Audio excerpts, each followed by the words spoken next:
Children, I am going to continue the second lesson in history.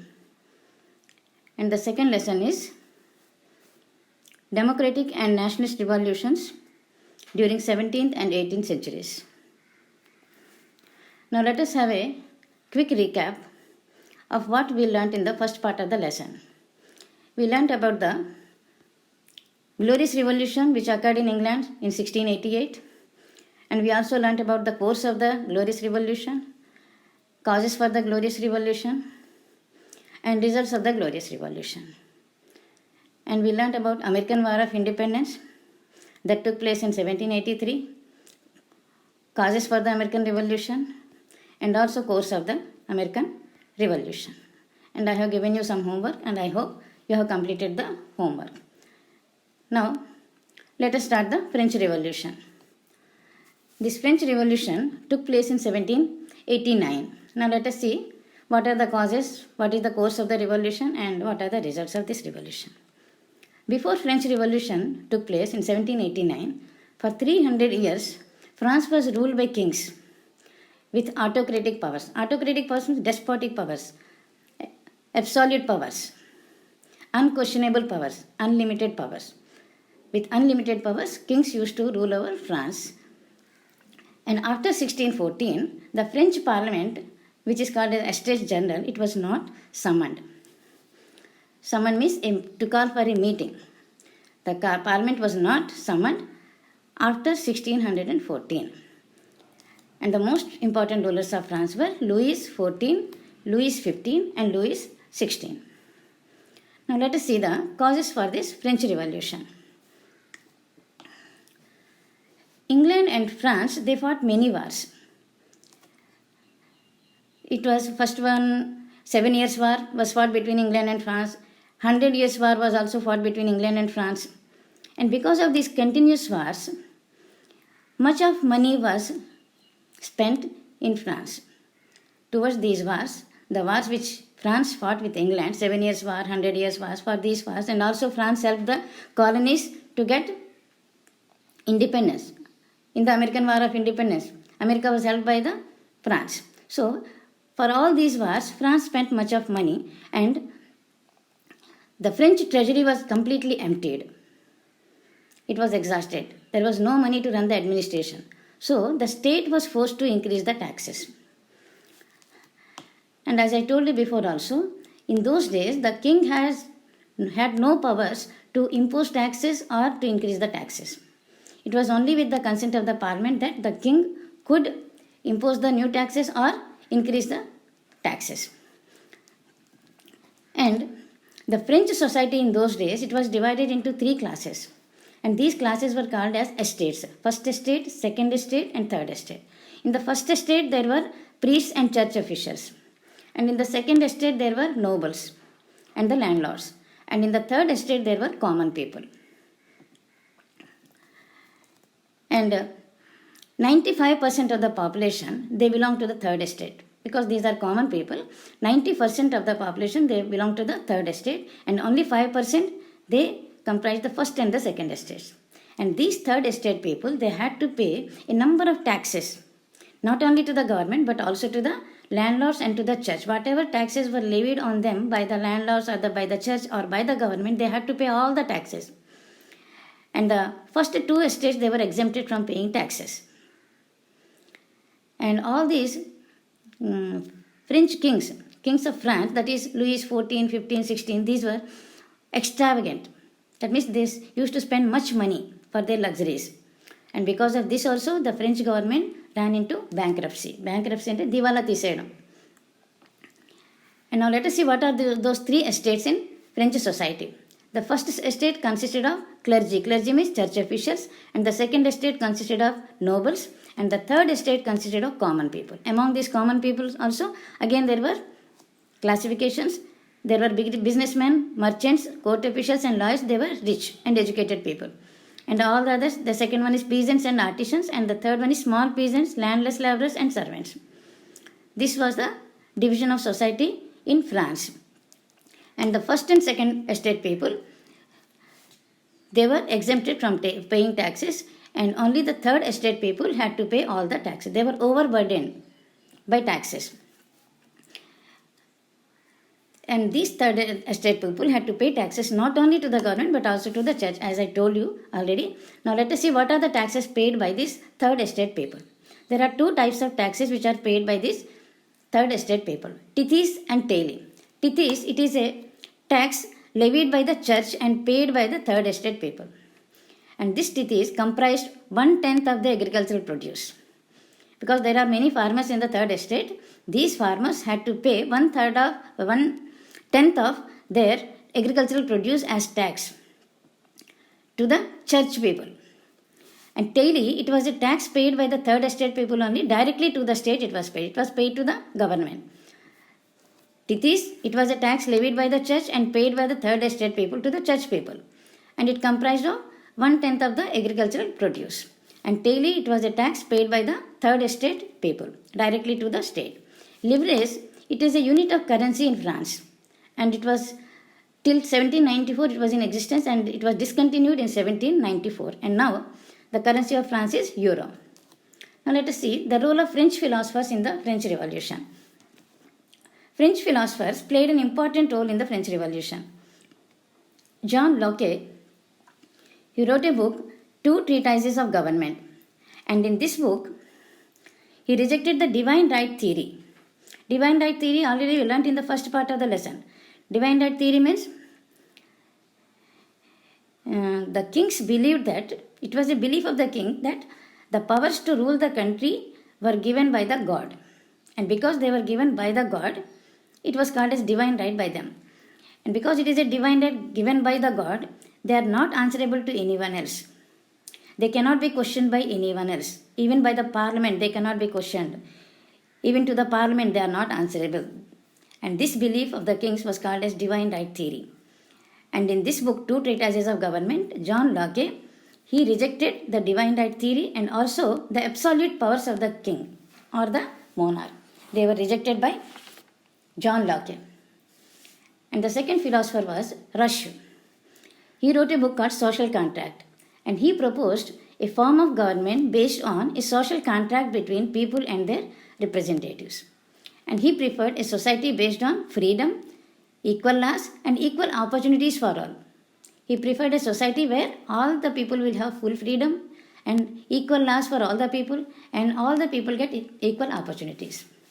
And Montesquieu, he is the third philosopher, he wrote a book called The Spirit of Laws. And in this book, he proposed that powers should be distributed between the legislature, executive, and judiciary. Because in a monarchy, all the powers are in the hands of a king. That is concentration of powers in the hands of one person. And in this book, The Spirit of Laws, Montesquieu suggested that the power should be distributed between the legislature, executive, and judiciary instead of concentrating in the hands of one person. And these ideas of French philosophers were widely discussed by the people in saloons and coffee houses, and these ideas reached all the people also through books and newspapers. Now let us see the outbreak of the revolution. How the revolution broke down. As we already learned, by the time Louis XVI ascended the throne of France, the treasury was empty because of continuous wars with England, because of helping the colonies in America, in American Revolution, and the king needed money to run the administration. And in those days, without the consent of the parliament, the king had no power to impose taxes or increase the taxes. So, Louis XVI convened the French parliament. French parliament is called as Estates General. So, this Estates General was convened by Louis XVI in 1789 after a gap of 175 years. Last time it was convened in 1614. And now again in 1789, after a gap of 175 years, it was convened by Louis XVI. So that he can impose new taxes or increase the taxes with the consent of the parliament to get more income to run the administration.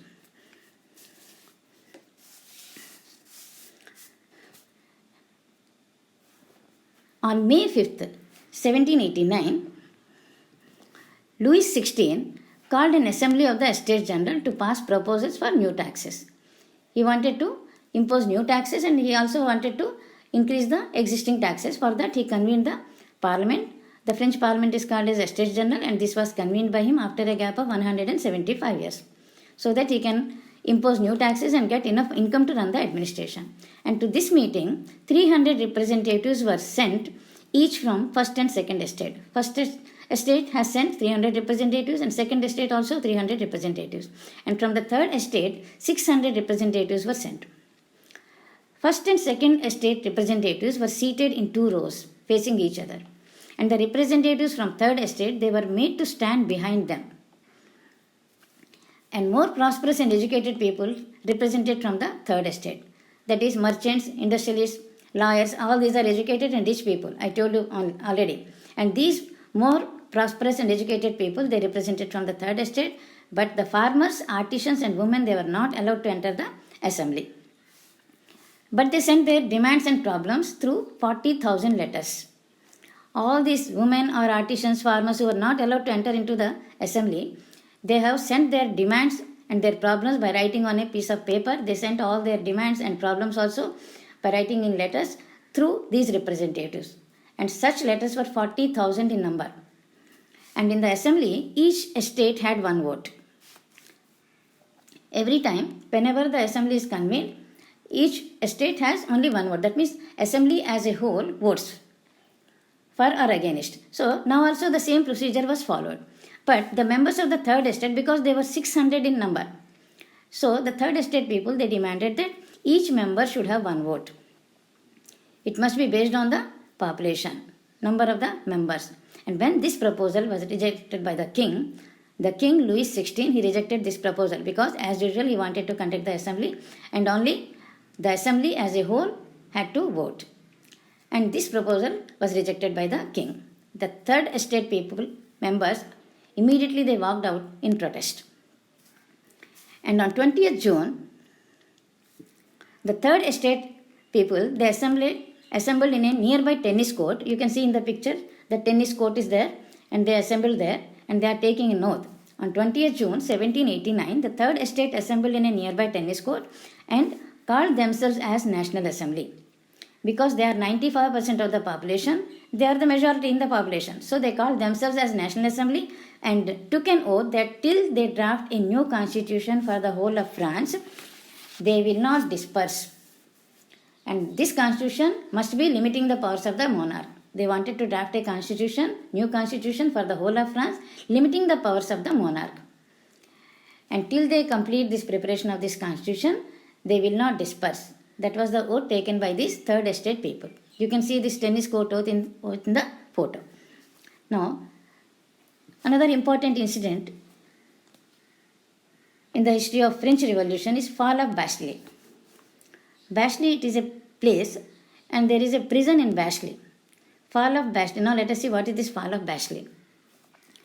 While this National Assembly was busy drafting the constitution, National Assembly, because the third estate people, they assembled in tennis court and they took an oath that they called themselves as National Assembly first of all. And they started drafting the constitution, preparing the constitution for France, limiting the powers of the monarch. And while this National Assembly was busy drafting the constitution, there was food shortage in France due to failure of crops. The price of bread rose higher and higher. And the common people, they were not able to buy bread from the markets.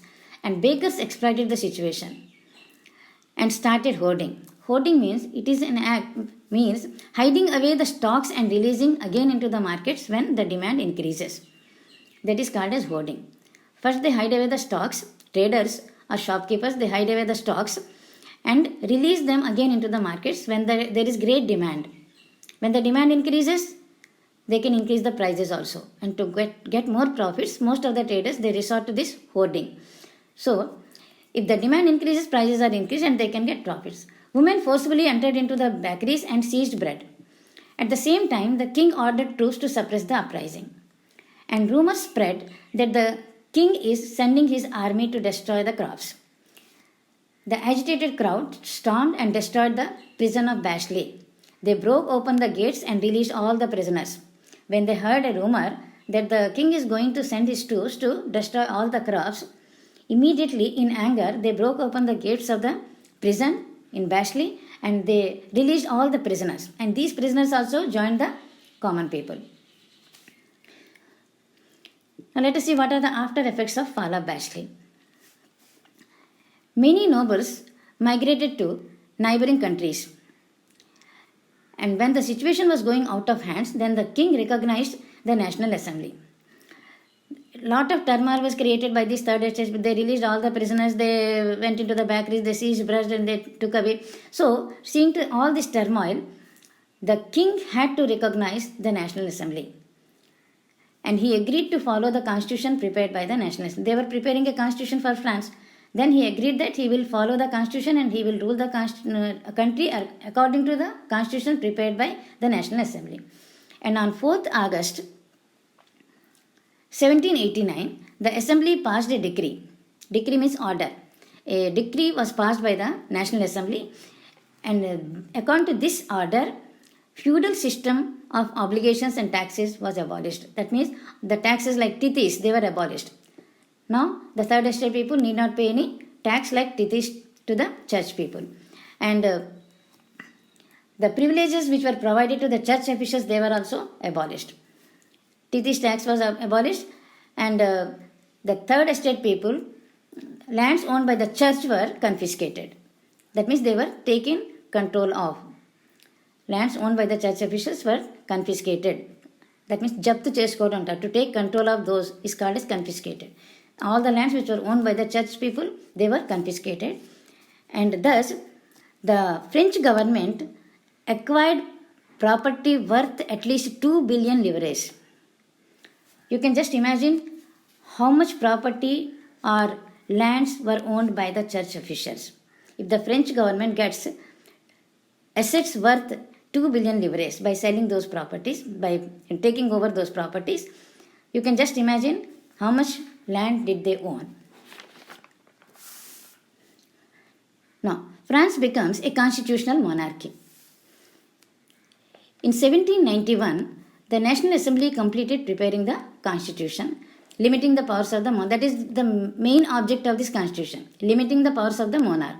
So, limiting the powers of the monarch, in 1791, the National Assembly completed preparing the constitution, and all the powers, instead of concentrating in the hands of a single person, were distributed between the legislature, executive and judiciary.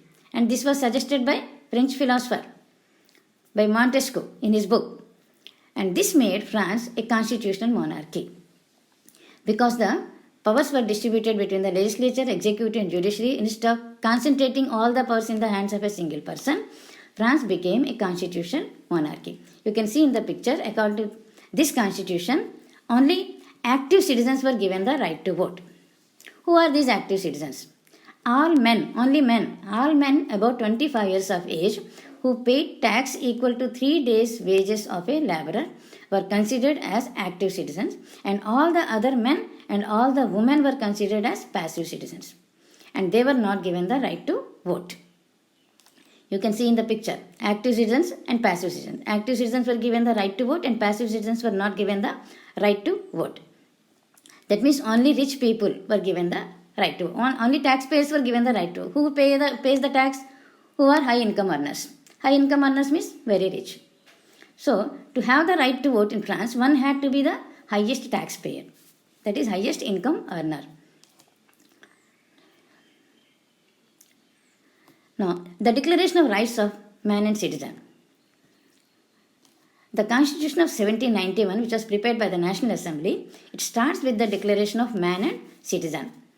Rights such as, according to this declaration, rights such as right to life, freedom of speech, and freedom of opinion, equality before law.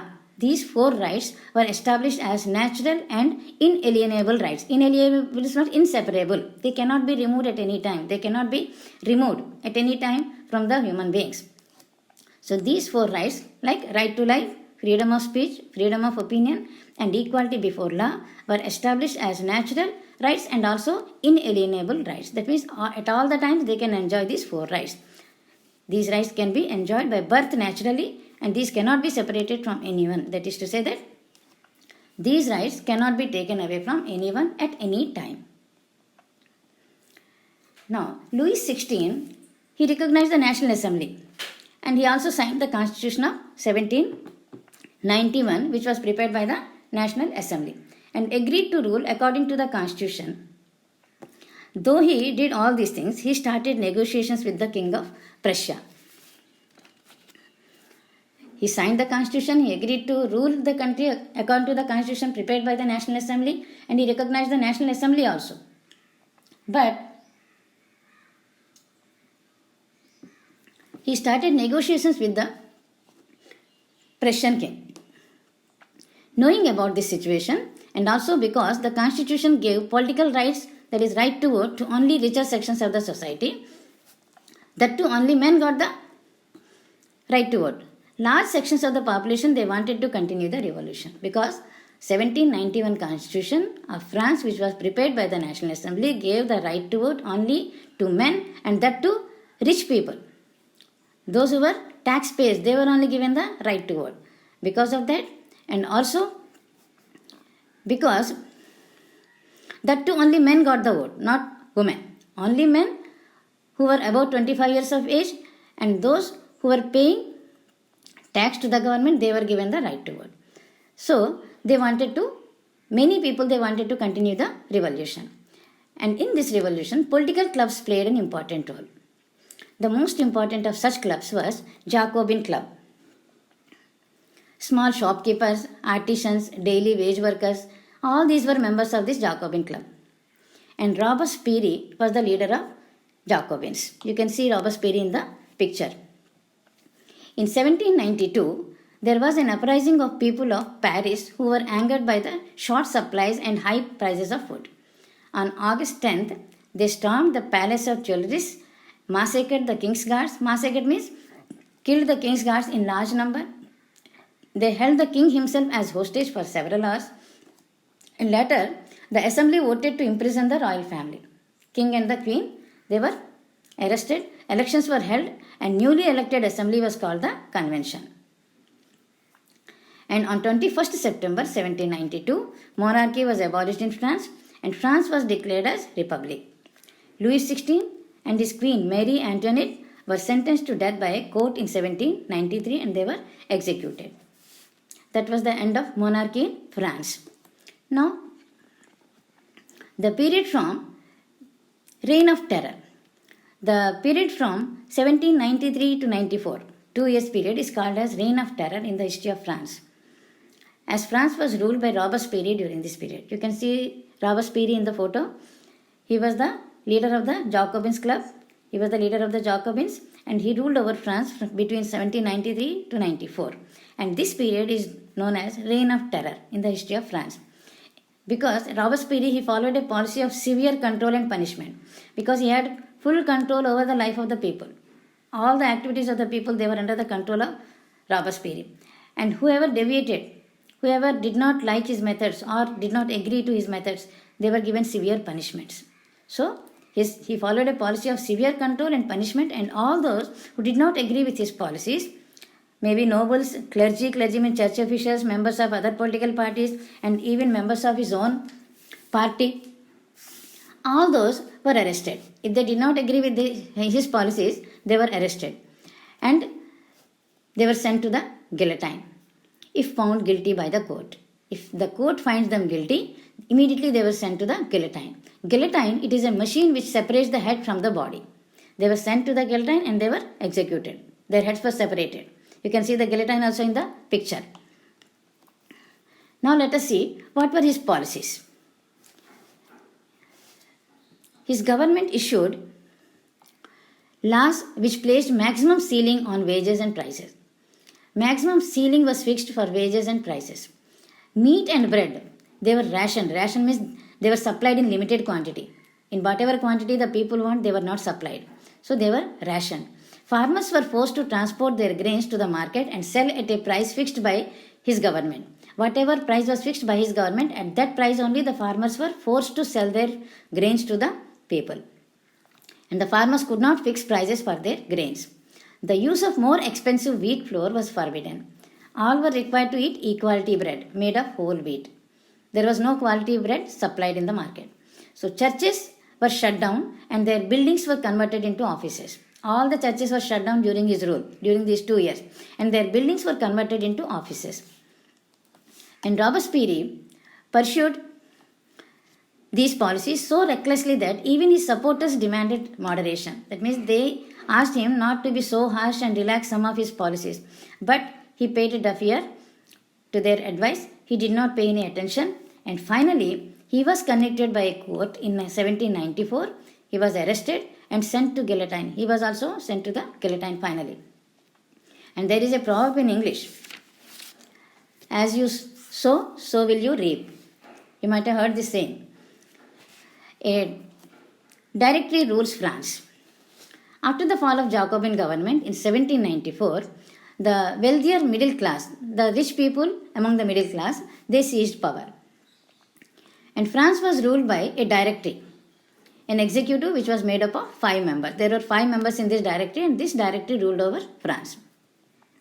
And this was made like this just as a measure of safeguard against concentration of power in the hands of a single person. If only one person rules, there will be concentration of power and he may become a dictator. So, to avoid this concentration of power, there were 5 members in the directory, and this directory ruled over France. But these 5 members often had clashes among themselves, and so they were dismissed by the council. And there was political instability in France. Taking advantage of this situation, Napoleon Bonaparte declared himself as Emperor of France, and thus it paved the way for military dictatorship in France. Anyway, liberty, equality, and fraternity, these 3 principles remained as the inspiring ideals of French Revolution. What are the 3 ideals of French Revolution? Liberty, equality, and fraternity. And these 3 principles of French Revolution inspired the whole world. Now, role of women in French Revolution. What is the role played by women in French Revolution? Most of the women did not have access to education. Only daughters of nobles, clergy means church officials, daughters of nobles or church officials, and women from richer families of the third estate, they had such access to education. And most of the jobs also were handled by first and second estate people only. And women of third estate, they had to work as fruit and vegetable sellers, domestic servants, petty jobs. And they were paid very low wages than that of men. These women of third estate who had to work as domestic servants or vegetable sellers and all, they were paid very low wages. In order to discuss their problems and fight for their rights, women started political clubs and newspapers. And one such important club was the Society of Revolutionary and Republican Women. The most important such club started by the women was the Society of Revolutionary and Republican Women. One of their most important demand was equal political rights for women along with men. Equal political rights means right to vote. Their main aim is to get right to vote along with the men. They demanded right to vote, to contest in the elections, and to hold political office. And during the reign of terror, all these women's clubs were closed by the government, and their political activities also were banned by the Robespierre's government. Now that is the end of the chapter. I am going to give you some homework. Read the lesson, full lesson, underlining all the important points with pencil. Complete the blanks and MCQs in the material. Read the remaining question answers 1 mark and 2 marks and write in your notebook from back since it is history lesson. And complete the map in page number 37 of the material.